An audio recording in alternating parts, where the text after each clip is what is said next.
Twibuke twiyubaka mu gihe Abanyarwanda muri rusange twatangiye icyumweru cyo kwibuka inzirakarengane zazize Jenoside yakorewe Abatutsi mu Rwanda. Abanyarwenya bo mu Rwanda nabo bifatanyije n'abandi Banyarwanda mu gutanga ubutumwa bwihumure. Kimwe n'abandi Banyarwanda ndetse n'inshuti z'u Rwanda zikomeje gutanga ubutumwa bw'inkomezi mu bihe bitoroshye u Rwanda rwibuka ku nshuro ya 30 Jenoside yakorewe Abatutsi mu Rwanda.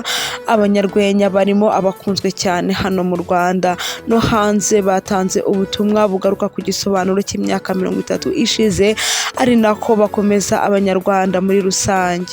Turabashimira umurongo mwiza mwaduhaye wo kubaho nk'Abanyarwanda, kandi uyu mwanya nsoza ubuhamya bwanjye ndabizeza ko twebwe nk'Abanyarwanda by'umwihariko abarokotse Jenoside turimo turubaka igihugu, dufite imbaraga nyinshi, umwete mwinshi wo kurinda ibyagezweho kandi tuzabigeraho.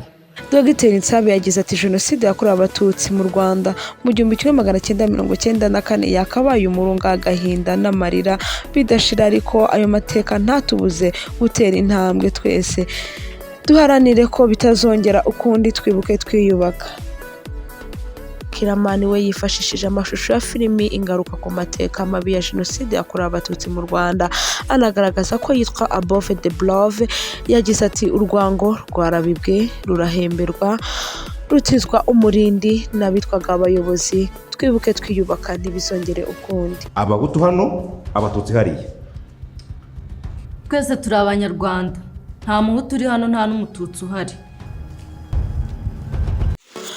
Soroba comedian we yatanze ubutumwa mu ndirimbo yashyize hanze mu mwaka ushize ivuga ati ngo kubona imfubyi zirira n'abapfakazi baboroga reka oya ntibikabe, kubona abacu twirwanya oya ntibikabe, ntibizongere ukundi. Rwanda nziza mubyeyi waduhetse waratureze turakura. Abandi Banyarwenya barimo Clapton, Kibonke na Rusine Patrick bakomeje kumenyesha Abanyarwanda gahunda zigendanye no kwibuka ziganjemo izabereye muri BK Arena ubwo hatangizwaga icyumweru cyo kwibuka ku nshuro ya 30 Jenoside yakorewe Abatutsi, ndetse ni nako bimeze.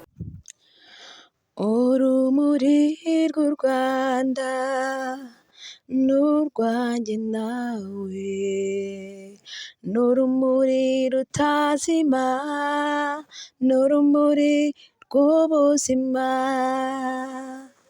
This flame symbolizes not only our past, but the hope for tomorrow. It will keep burning for the next 100 days. Thank you, Your Excellencies, for guiding us as we conclude the first part of our commemoration event. Mwakoze gukurikirana Urusaro TV, twibuke twiyubaka.